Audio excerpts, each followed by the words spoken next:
The following program is intended for mature audiences. A democratic republic of sports. The Sportsocracy with ESPN Asheville hosts Tank Spencer and Jeremy Greene. And welcome into the Wicked Weed studio. Tank Spencer and Jeremy Greene here as always. WickedWeedBrewing.com. Drink different. And it is a Thursday morning, counting down the days to the start of the football season. We've got camp notes and all that. Yesterday we had all the news with the quarterback decisions being made around the NFL. Teddy Bridgewater going to start for the Denver Broncos. Trevor Lawrence, shocker of shockers, is going to be the starter for the Jacksonville Jaguars. All of that, and this coming weekend, we've got actual football. We have college football starting out with week 0. Look forward to tomorrow getting all of the weekend betting picks from Mr. Jeremy Greene, Flowstradamus. I get to go crazy. I get to go crazy for the first time in forever. Right. And I'm very excited about it. And don't forget, week 0 is also the kickoff of the Build Your Bankroll contest against Jeremy Greene. I'm signed up. Are you signed up? Because I think we need to take down the Big Ginge. People keep saying in the comments it's a little dark. Yep, it is. Nothing's wanted to work this morning, so yep. You may fix it. Yeah, because we look like we're in. It's been a great morning here in the Sportsocracy. Keep talking. Oh, I mean, I will keep talking. I was waiting for you to cut across the screen. We're all friends here. Just intimate conversations. There we go. Lightened up. Yeah, we can see everybody. Better. That's good. That's fine. Stephen Tao said Mystery Science Theater.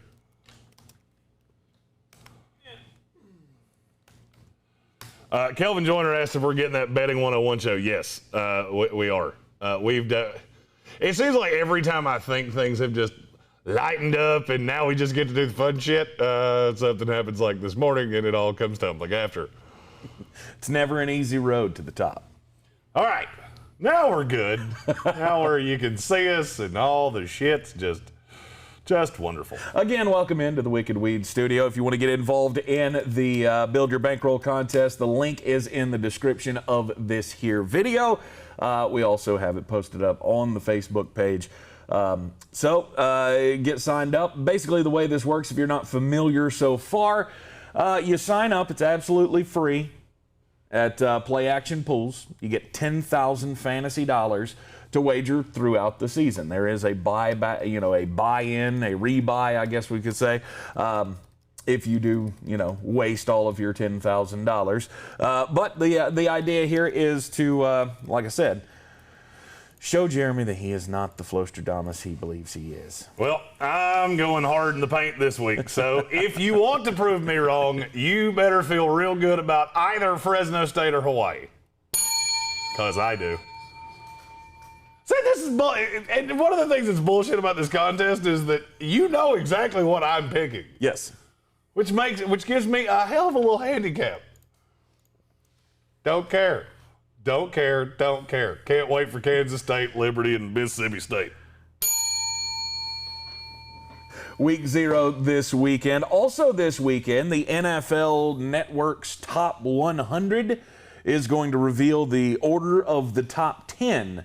So we figured, since this list always seems to disappoint in some shape, form, or fashion, for example, this year's Top 100, we don't know the ranking of the top 10, but we do know the players in it. And guess what? There's not Ezekiel Elliott or Saquon Barkley in the top 100 players in the NFL. Well, secret time. I think that's stupid. Well, secret time. My list, Ezekiel Elliott made it by that much. By the hair of his nose ring. He just barely made it in my top 100. So, yeah. So Jeremy has been tasked with creating his own top 100, and we're going to fight about it. And we will encourage everyone, as always, to get involved in the comment section. Yeah, to me, that was the major takeaway from the NFL comments, Top 100. 5 points to the first two people that named the first two players that he argued with me about, and I had to justify. Give you a hint, this is not the hardest question I've ever asked. No. It is not at all. But we're going to break this down into several different shows. We'll do 20 players a day, so we'll get 5 shows out of the deal, and that will help us run up to the start of the NFL season. Yeah, because this is that fun time where everybody's excited for football, and there's not a whole shitload to talk about. Look, watching SportsCenter this morning after we got up, it was 35 minutes of the SportsCenter broadcast was about the Little League World Series. Tim Kirchin was actually breaking down the slider of a 12-year-old. Mm-hmm. This is the point that we Yikes. have reached. It has hit this kind of dead spot here. By the way, if you want to get in the play action pool and you want to know that you got in, I'm approving them live as we speak. So if you want to click the link and go through it, it's in beta. We're one of the first set of users to use it. We're helping work out the bugs, which is why they gave us all kinds of free shit. But it's a very cool service, and I can tell you the picks work because I've already made mine. So when you're formulating your top 100, tell us your process, Mr. Talent Evaluator. I'm one of those that a lot of people start from the back, which I think is stupid. But I went through and basically I took 6 lists and every time I saw a name that I went, yep, that's top 100 player, I put them on the list. Mm-hmm. If they were on there 6 times, they were probably in the top 50. The guys that were close, it was, a question of, that's when I had to start making decisions. For me, I did the top 30 in, probably 4 minutes. Okay. See, honestly, it was right off the top of my head, yep, these are the guys. Mm-hmm. Now, when you get to the back to the back half here at 81 through 100, which is what we're doing today, it was a lot of comparing guys against each other. Kevin Vick said DJ Moore and Brian Burns were left out of the top 100. Yeah, I'm a Panthers fan, but that's just ridiculous. Well, you're not going to be disappointed with my list. And with that, glad you said that. Glad you said it that way. Because my number 100 is DJ Moore. He got dinged because the catches went down. People aren't realizing that, yeah, the catches went down, but the yards per catch went up by 5 yards. Mm-hmm. If DJ Moore's not in your top 100, I'm going to need you to explain that to me. I can't remember exactly how many receivers I have, but I want to say it's like 16 or 17. DJ Moore's a top half of wide receiver 1 in the NFL. I would agree with that. I have way more offensive linemen than I thought I would, too. When we started this, I went, no, I have like 6. I have 6 on one slide. Mm-hmm. There are a lot of offensive linemen in this league that are really good. Offensive linemen always get left out. It's always, it's the grunt work job that people don't pay attention to. They don't get enough credit. DJ Moore, I'm completely with you. There is no reason that he should not be in the top 100. I mean, look at the NFL's top 100 list. Cole Beasley made the list. Stop that. You gonna tell me that DJ Moore's not better than Cole Beasley? Give me a break. It doesn't make any sense. It's stupid, and I don't like it. Yeah, this is a list that's put out by the players. I don't know how they vote on it, if they send out a fucking survey or what, however they do it. Cole Beasley being in the top 100, DJ Moore not being in the top 100 is absolutely ridiculous, which is, that goes to my Ezekiel Elliott, Saquon Barkley argument as well. And secret time, I have no Panthers bias. Just because we cover them does not mean I have a bias to them. Yeah, I didn't like DJ Moore when he was drafted. He has convinced me. I was wrong. At number 100 in the players list was James Robinson, which is from the Jaguars. Dumb to me. I thought I was drunk high on James Robinson. To have him that high is borderline insanity to me. Mm-hmm. But also to include him in the list and not include the other 2 guys that I said. It doesn't make any sense to me. You got Ezekiel Elliott at number 99, which... Michael Whiteside got one of the first... he got the first +5 because he got one of the guys you argued with me about being too low. Mm-hmm. Shaq Barrett. Yep. That's the first one. Mm-hmm. There is one more. Then you really need to get it on this slide because it's on the next one. Ezekiel Elliott is your number 99 player. I think this is going to be a big year for Ezekiel Elliott. I like Zeke. However, I couldn't get him any higher than this. Honestly. I really don't know how you get him any higher than 99. Mm-hmm. But, I mean, just look at the guys directly in front of him. Ryan Ramczyk is 3 spots in front of him. He's probably the best right tackle in the NFL. If he's not, he's done the top 3. Mm-hmm. Is Ezekiel Elliott a top 5 running back in the NFL? Talent-wise alone? The answer is no. The answer is no, it's not. No, it's not. No, it's not. Christian McCaffrey is miles ahead of Ezekiel Elliott. Agreed. So is Dalvin Cook. So is Derrick Henry. So is Alvin Kamara. Hell, I'll say Saquon Barkley is a good distance ahead of Ezekiel Elliott. He's been a volume running back his entire career. Mm-hmm.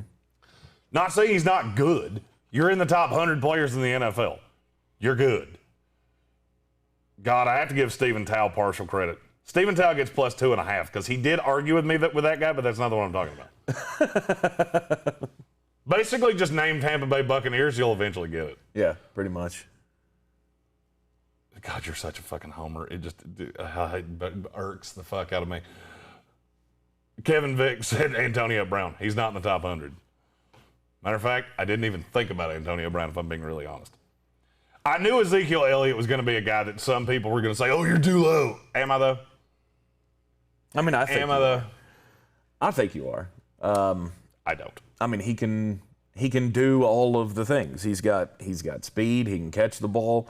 He's pretty tough as well. To me, Ezekiel Elliott, 99 looks like it's too low. I mean, flash that list back up there. Yeah.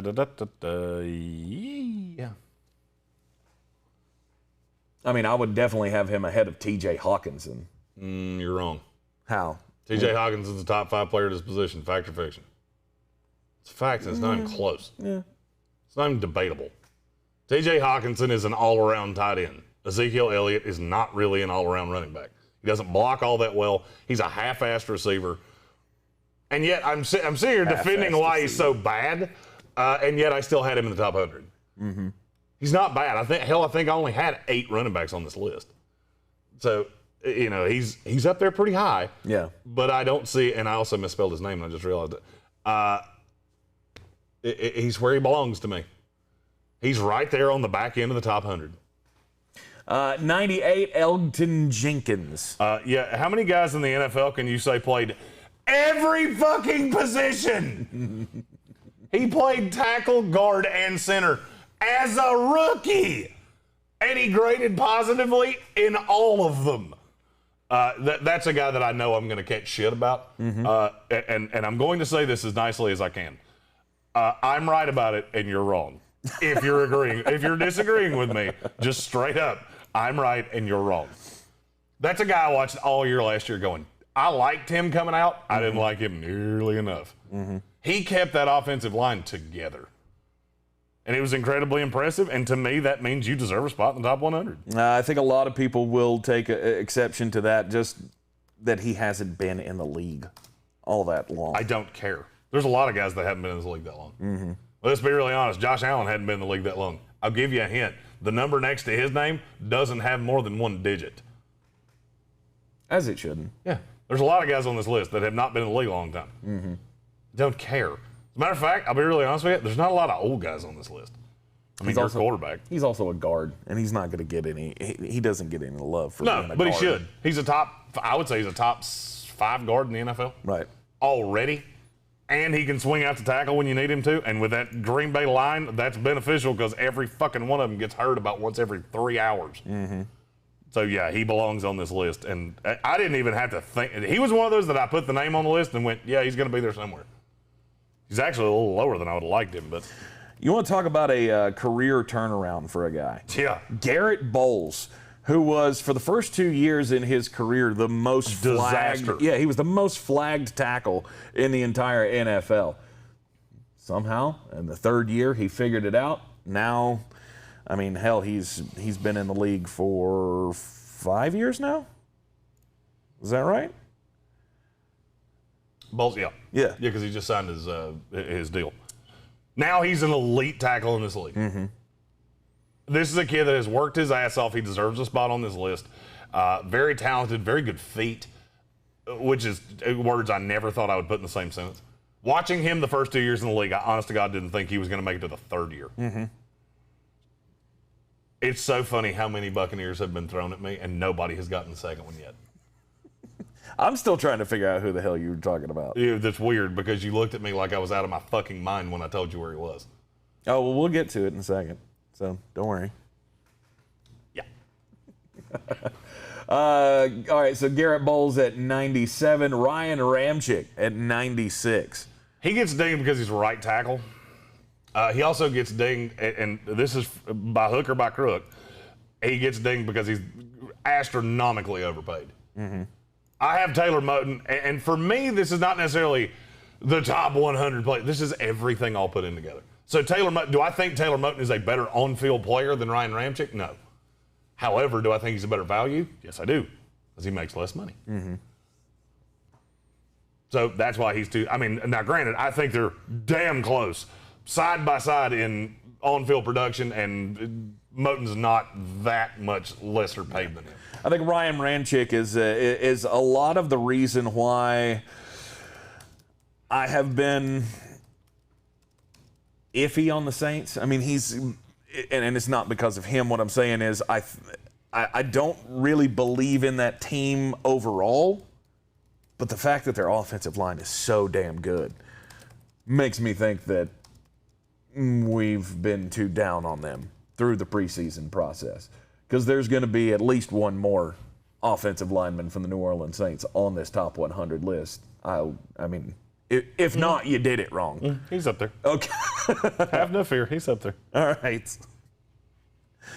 Let's see here. Number 96, Tj Hawkinson. The thing about Tj Hawkinson is he can just do everything. Is he a great blocker? No. Can he do it? Yes. Mm-hmm. Does he have to come off the field? No. He's not as talented high-end as Darren Waller, but he deserves to be on this list solely because he can do everything. Mm-hmm. He's a tough kid. I'm a huge fan of Tj Hawkinson, which is saying something because he has a fucking man bun.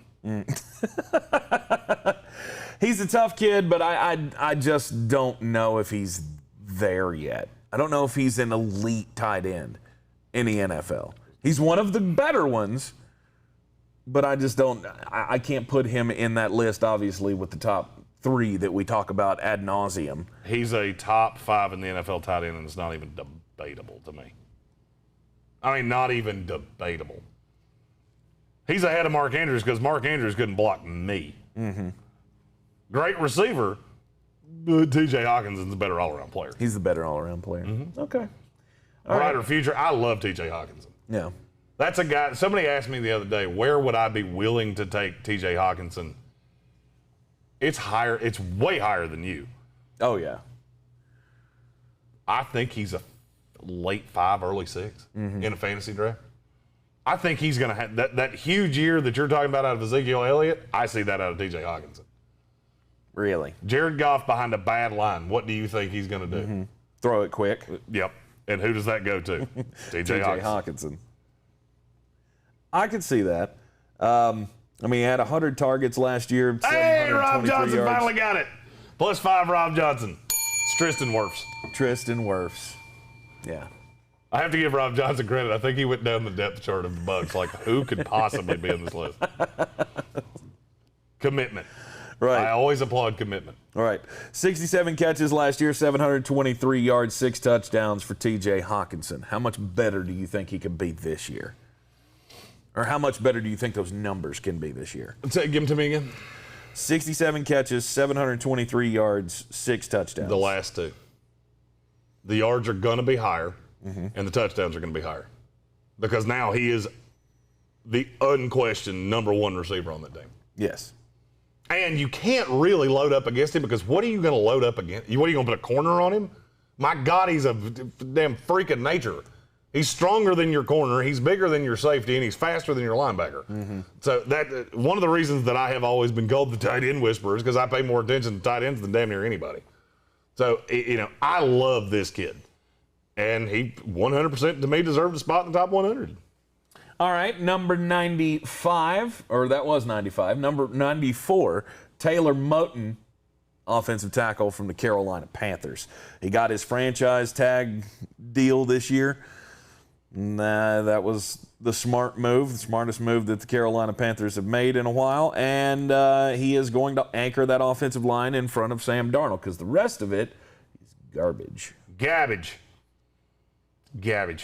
The thing about Taylor Moton is that he is, without a doubt, the best lineman on his own team, and he still grades well. Mm-hmm.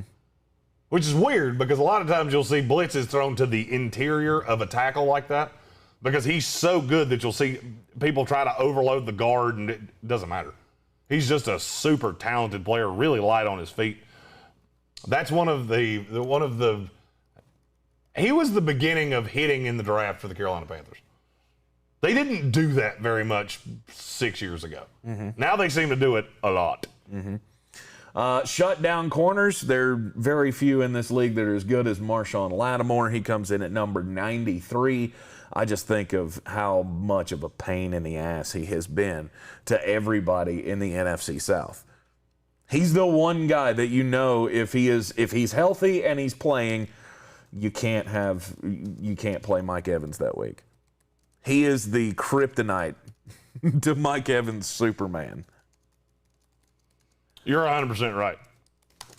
The reason that Marshawn Lattimore is as low as he is, he gets kind of beat up by smaller, shifty receivers. Lattimore is really good on the big, tall, big-framed, big catch radius wide receiver. Yep. Because he's long and he's lean. Mm-hmm. The thing about Lattimore is that he's not super versatile. Calvin Ridley has had some fun with him when he winds up on him. Didn't happen much because they would just stick him on Julio Jones because think about what I just said. Mm-hmm. But now I think I'm going to be honest with you. This will be one of the only DFS pieces of advice I will give you. Play Calvin Ridley when they play the Saints. Just remember I said that. They don't have a corner that can stop him. Yeah. I think very few defenses in the NFL have corners that can stop Calvin Ridley. Oh, no. There will be teams that overload on him. Mm-hmm. The Saints are going to try to put Marshawn Lattimore on him one-on-one, and he is going to get just absolutely abused. Yeah. Number 92, you have Leonard Williams, former New York Jet, now New York Giant. He busted onto the scene last year in the sack category with 11.5. Are you regretting it? Are you regretting trading? Not giving him, not keeping him on your team? Nope. No, I am not. Why is that? Because there's a guy that you'll see on the next slide already placed for my Jets and replaced him, who is markedly better. Leonard Williams he's a guy that's very scheme specific. I like him as a DN in a 3-4. Played in a 4-3, he has no value. I mean, I shouldn't say that. It's not that he doesn't have any value. He's not as good as he could be. He fits that Giant scheme. It kind of gave a shot in the arm to his career for him to wind up with the Giants. Mm-hmm. And, I mean, I look at that as a trade that worked out for both teams. Jets got 2 picks. Giants got a guy that they, in my opinion, overpaid, but is very vital to their defense. Right. All right, number 91, Shaq Barrett. This is the one. It's too low. It's too low, no, man. It's not. No, it's not. Situational pass rusher. That's what he is. This is a guy that works very well on a defense that is loaded with stars. He was rather irrelevant before that. Mm-hmm. You have to take all of those things into account. Yeah. All of a sudden, he winds up with JPP and Ndamukong Suh and Vita Vea and all these other guys, and now he's this badass sack master. You weren't that when you were drawing one-on-ones and didn't have those guys on the other side. Right. So that's what dings Shaq Barrett for me. I mean, you can, if you want to defend your guy, feel free. I mean, I love the way that he gets after the quarterback. I think he's one of the best sacticians. That's a new one in the league. Here's fun question. Mm-hmm. Shaq Barrett's been in the league for 6 seasons. Yes. How many sacks does he have total? 50-something, 60-something. You're too high. Both times. It's 41. 19 and a half of them came in 1 year. Yep. Calm your tits on how great Shaq Barrett is. Not saying he's not good. Right. He's a very good situational pass rusher. Mm-hmm. That's all he is. There's a reason that Denver looked at him and went, nah, I think we're good with Bradley Chubb. Even with Von Miller on the other side, he was never all that great. Right. Now, he fits this scheme tremendously. Mm-hmm. I'm not trying to slight him as a player. I'm just saying, as we go up the list of the 90 players in front of him, I dare you to find me one that you go, well, that's stupid. He's nowhere near as good as Shaq Barrett. Because you'll say it, and then in the comments, everybody will go, Homer. Simpson. Hashtag no Homer. All right, number 90. By the way, I'm responding to these play action pull requests as quickly as I can. There have been several since we started the show. Good. And for whatever reason, my computer doesn't want to accept them, so I have to go to the cellular device. All right, well, you're going to have to throw up the list. I'm aware. Okay. Doop. Number 90, Darius Slay of the Philadelphia Eagles. He was very, very good for the Detroit Lions. He now plays on a god-awful team, which I feel bad for him about. See, it's guys like this that I go, really? He's one spot ahead of Shaq Barrett? Where would you have had him a year ago? Darius Slay? Mm-hmm. In the 70s, maybe? There you go. So you're letting one bad year with the Philadelphia Eagles where he was the only corner on the fucking team. That's what you're holding against him. Mm-hmm. Okay, then. But if we'd have done this list last year, I'd have had Shaq Barrett in the fucking 50s. 20 sacks in a season. Uh-huh. Yeah. I don't disagree with you. Okay, all right. I don't disagree with you in the least. I wouldn't have had him that high. But this is what I'm saying. We're talking about right now. I think Shaq Barrett's better than Darius Slay. Darius Slay is a lockdown corner. That's what he is. I have many years of tape on him that says he's not. Mm-hmm. He's a very good player. Mm-hmm. And you argued with James Bradbury, and I got news for you. You're plastered. I have James Bradbury too low. That's one of about 4 guys on this list that I go, nope, I did that wrong. Because there's 4 guys on that list he should be ahead of. Who's that? Brian Burns, Trey Hendrickson, J.C. Jackson, and Bradley Chubb. He should be ahead of all 4 of those guys. Yeah. Laramie Tunsil, only offensive lineman on a shitty team, but he's still super talented. Right. James Bradbury, not a bad player. He's one of my favorite Carolina Panthers for the 4 years that he was there. He can be considered as one of the guys that got away from the Carolina Panthers. But there again, do you want to pay big money to a cornerback?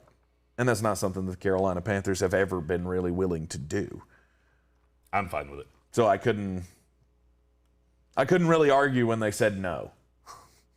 I'm fine with it. But he's a very talented player and absolutely belongs in the top 100. Brian Burns, number 88. That's another one. I think Shaq Barrett's better than him. I don't think he's developed into the superstar that he can be yet. Burns? Oh, yeah. There's still a lot of upside with Brian Burns. Agreed. This is a guy I got to see a lot of at Florida State, so maybe I'm a little biased, but I like Brian Burns a lot. I mean, he is going to be a force for the Carolina Panthers as long as they're willing to pay him for several years. And they will. They weren't willing to pay Denzel Perriman, though. Well, that was fun while it lasted.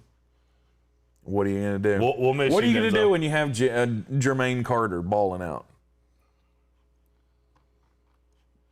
Nah. What? I hate those. We'll give you a player and a 7 for a 6. Oh, good Jesus. When it's a player that'll make the roster, you did it wrong. I saw that and went, why? Why? Were you upset with the actual trade or just the compensation that they got back? Both. I don't love that. That's a guy that I really thought fit that scheme nicely. Mm-hmm. I thought he was going to be I thought he was going to be a nice asset for that team. And I feel like he gave up on him really early, solely because injury. You know, Kevin Vick has a point. Does have an injury history. Mm-hmm. But you're gathering this off a linebacker that's balled out in the preseason. Okay then. If I had $1 for every player that, he's going to have such a role, and by week 4, well, that guy sucks. We play him against ones, and all of a sudden he looks like the guy that we thought he was. Mm-hmm.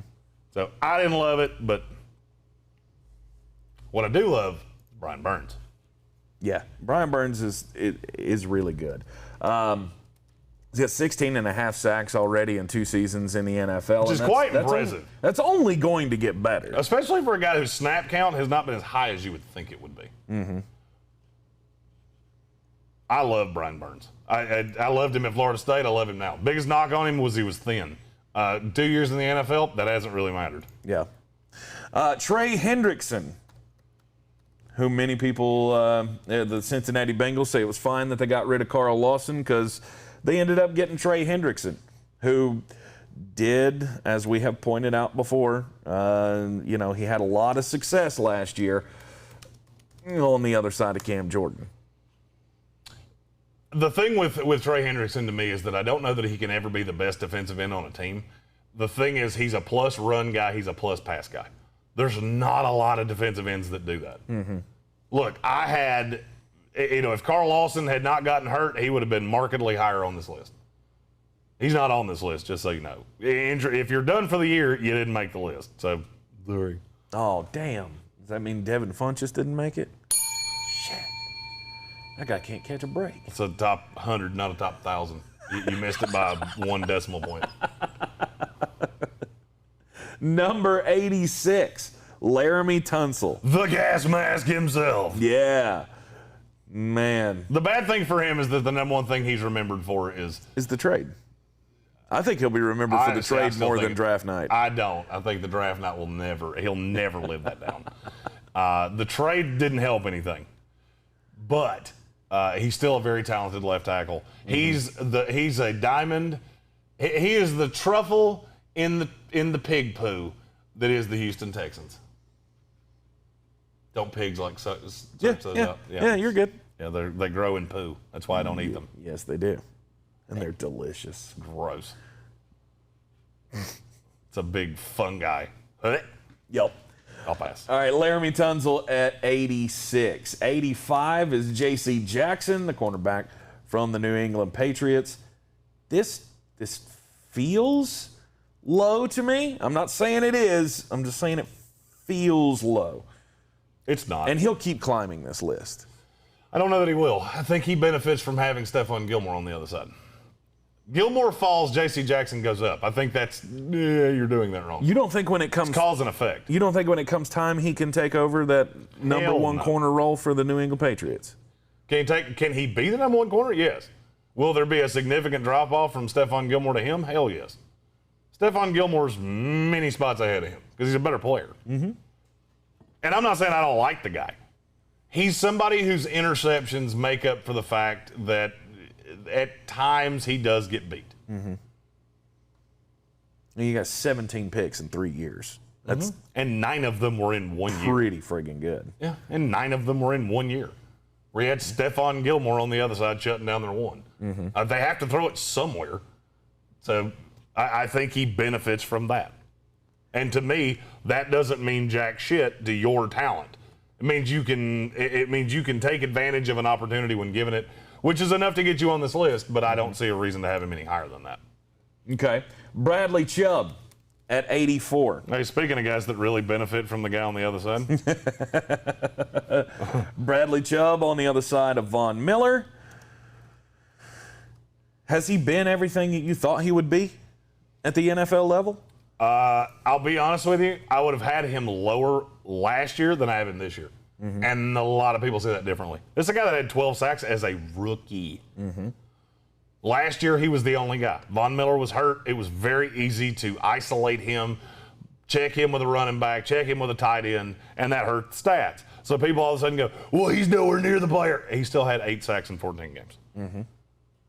I mean, based on career trajectory, you could have added another sack and a half for the 2 games that he missed. So, 9-sack guy that plays, he's had 46 quarterback hits in 2 years.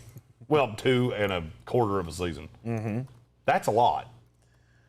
That's a super talented kid. And you asked, has he been everything I thought he would be? Yeah, pretty much. Really? Yeah. Okay.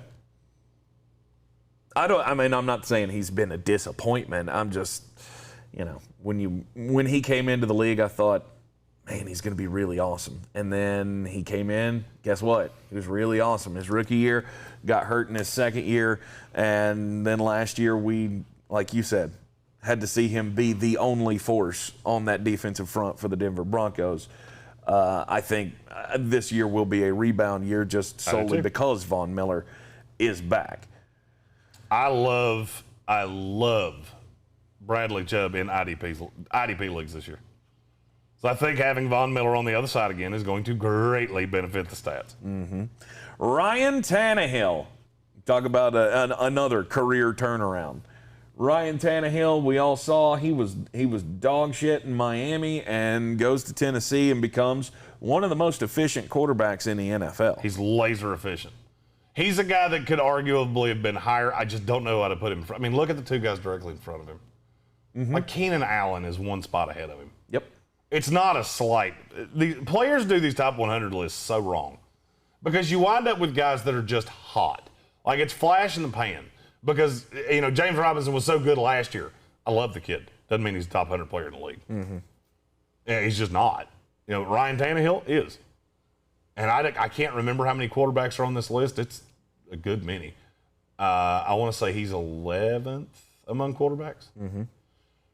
So, Ryan Tannehill's laser. He does exactly what Tennessee asked him to do. And there is a huge merit to that. Yep. And the question is he going to be as efficient as a quarterback as he was with Arthur Smith? I don't think that's going to be. The more I've thought about that, the less I'm worried about that. Good.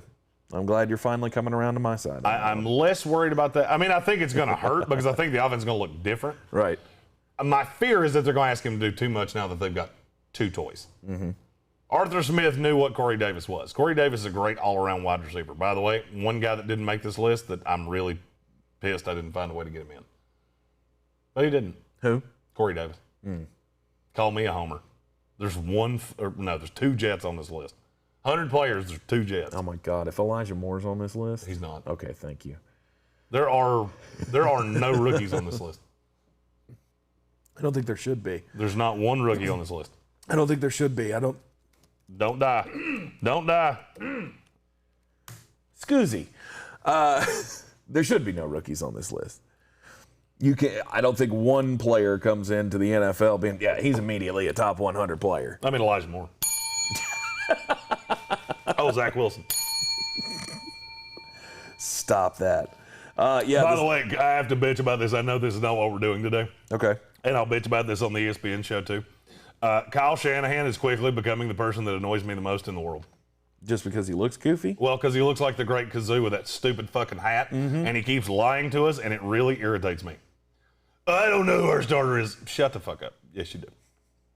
It's Jimmy Garoppolo. You don't have to tell us who it is if you think that's some competitive advantage. Piss off.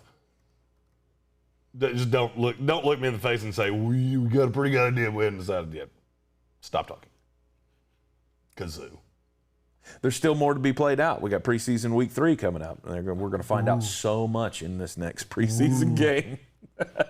As who should be the starter there in San Francisco. No, Ryan Tannehill definitely deserves to be on the top 100 list.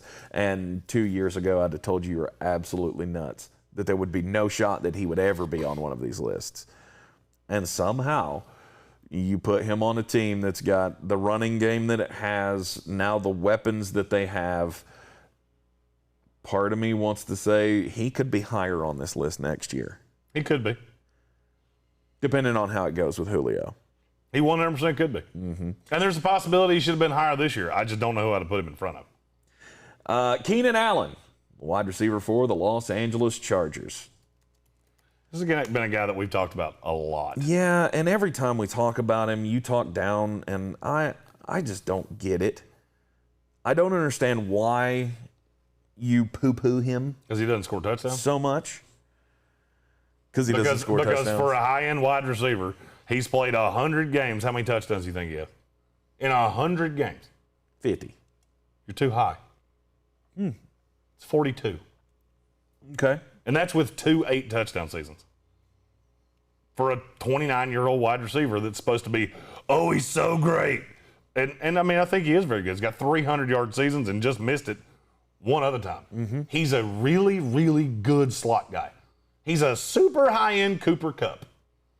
He couldn't block me, and he stays hurt. So, yeah, that's why he's at 82 and not 52, like a lot of people would probably want me to put him. Right. For me, it's the hands.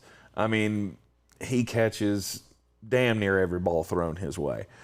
And I get it. You know, he's got Justin Herbert that he's still getting used to.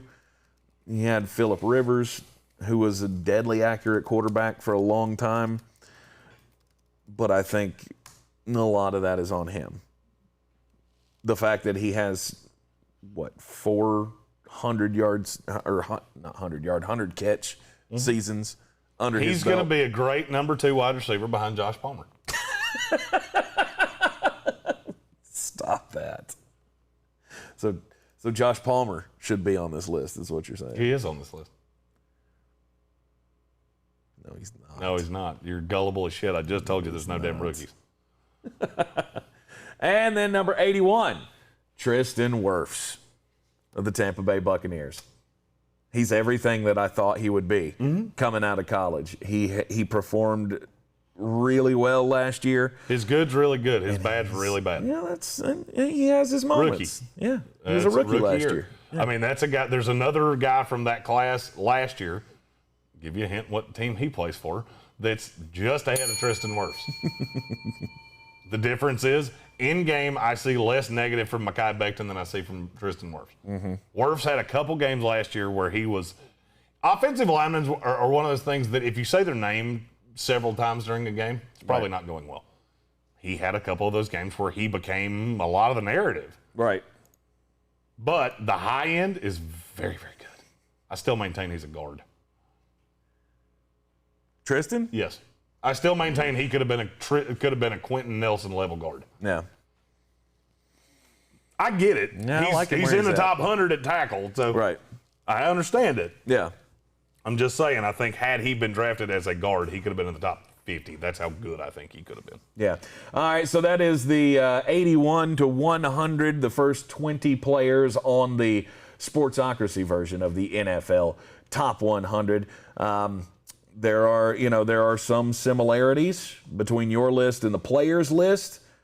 Let's run through it. James Robinson at 100, Brandon Graham, Brandon Scherf. Brandon Graham, who, by the way, is going to be a Jet by the end of the weekend. Really? Mm-hmm.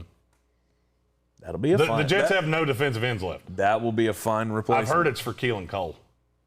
Done. That's what I said. And Gimme. Yeah. You got to give up a pick, too. Not according to what I heard. Really? Player. Yeah. They just want to get rid of the contract, I guess. Keelan Cole has not been as good in No, I mean camp Brandon Graham. Yeah, Philly wants to get rid of the contract, and the Jets need somebody that can be an actual pass rusher. Mm-hmm. And he fits that scheme. God, if you could do that straight up, that's going to be that's Keelan NFL. Cole's very good. That's NFL trade rape. I don't care what you say. Brandon Scherf at 98. Kyle Juszczyk. Did you have a fullback on your list? No. Oh, come on. I mean, he is one of the greats of all time. I don't think there's any question about that. It's Mike Allstott, Kyle Juszczyk. Then you got Cole Beasley, Tre'Davious White, Jarvis Landry, Tj Hawkinson, Jason Kelsey, Corey Davis, and Jesse Bates. That was 90 through 100. One of those guys is way higher on my list than on that list. Mm-hmm. And they're wrong, and I'm right. Tristan Wirfs at 89, Shaq Barrett at 88, Allen Robinson 87, Marshawn Lattimore, Zach Martin, Leonard Williams, Ryan Tannehill, Garrett Bowles, Chris Godwin, 81 through 90. They're way too low on one guy. They're too low on several others. Yeah. Way too low on Chris Godwin. There are a lot of because he's you'll see him tomorrow. Yeah. It's another one that I was shocked that I didn't catch any shit from that, but I didn't specifically tell him what number he was. So, frankly, I was tired of listening to him bitch to me that his Buccaneers were too low. Come on. You have 7 guys in the top 100, and you were. I will give you credit. You at least said one of them was too high. I don't agree with you, but. We'll have to find out who that is tomorrow because I don't remember. We talked about this for 5 solid minutes. So 81 through 100 in the top 100 of the NFL. The NFL Network list. They miss on some, but again, it's a popularity contest, and nobody has a perfect list. Correct. Mine's not perfect. Hell, I've already critiqued mine twice. But we will be doing these for the next 5 days. That should lead us up into quality content of, football starting. Actual football. We've got cuts coming. Cut day's Tuesday. Wednesday is going to be a zoo. Can't wait. It's almost here. And don't forget to get involved in the competition for a cause. We got the best ball leagues for charity. All proceeds from this going to Eblin Charities St. Nicholas Project. The links for each contest are in the description of this video. We've got the starter, the Pro Bowl, and the Hall of Fame levels. $20, $50, and $100 buy-ins for the best ball leagues. Get signed up today. And again, links are in the description of this, and the proceeds all go into Eblin Charities. Yeah, I'm going to level with you about the play action pools thing. We're really trying to prove just exactly how much you guys can get behind things, and it's 100% free. We're going to talk about that on this show. You don't have to be in for week 0, but for numbers' sake, it would be very helpful if you were. The charity leagues, we would really like to have a big, lovely check and we're going to carry those into week 2, by the way. Best ball leagues can continue to be drafted up until week 2, so that's one of the reasons that we did that. Best ball, you want to be up into the start of the league and even a little past it, because injuries absolutely crush you in best ball. Kelvin Joyner says, side note, any news on that college alliance? Yeah, it was a whole bunch of not shit. No. Hey, we all like each other a lot. Yeah. Basically, here's what they did. You saw your buddy go home with a girl at a bar. The next day, you said, hey, what happened? They went, oh, shit. Like, there's something to it, but they didn't tell you. Right. Yeah, no, the College Alliance, Big Ten, Pac-12, and the ACC, entering into this alliance agreement that really doesn't mean anything. They're not contractually obligated to each other. There is no signed agreement. It's just a handshake agreement that we're going to work together to put together some really good matchups that we think can compete with what the SEC is going to put out every year. I firmly want them to call it the axis of evil in their best George W. Bush impression. Because I keep hearing alliance, and that's the only thing I hear in the back of my head. Is the axis of evil. The axis of evil. So no, there was nothing really groundbreaking on the College Alliance, other than that we're going to try to put together some matchups that you'll really like in football, men's and women's basketball. And we might do some future work together on the Olympic sports, as I like to call them, the ones that don't make any money. It was basically a great big 45-minute group hug. I don't like to be touched, so it didn't really do anything for me. Right. We'll be with you this afternoon on ESPN Asheville, 92.9 FM, 880 AM, and 1400. The Sports Tank with Jeremy Greene, heard everywhere on the iHeartRadio app. We're live 3 to 5 every weekday afternoon. We'll be back with you tomorrow here in the Sportsocracy, where hopefully we'll have more current events news to talk about, along with the next set of 20 on the Sportsocracy NFL Top 100. We will do, 61 to 80 tomorrow as the second group of the 5-episode series here. We're coming up quick on college football, so don't forget to get in line with the it just went out of my head, with the thing. The build your bankroll. Build your bankroll contest. Play action pools, link in the description. Best ball leagues, links are in the description as well. We'll see you this afternoon. I'm Tank Spencer. He's Jeremy Greene. Have a great one.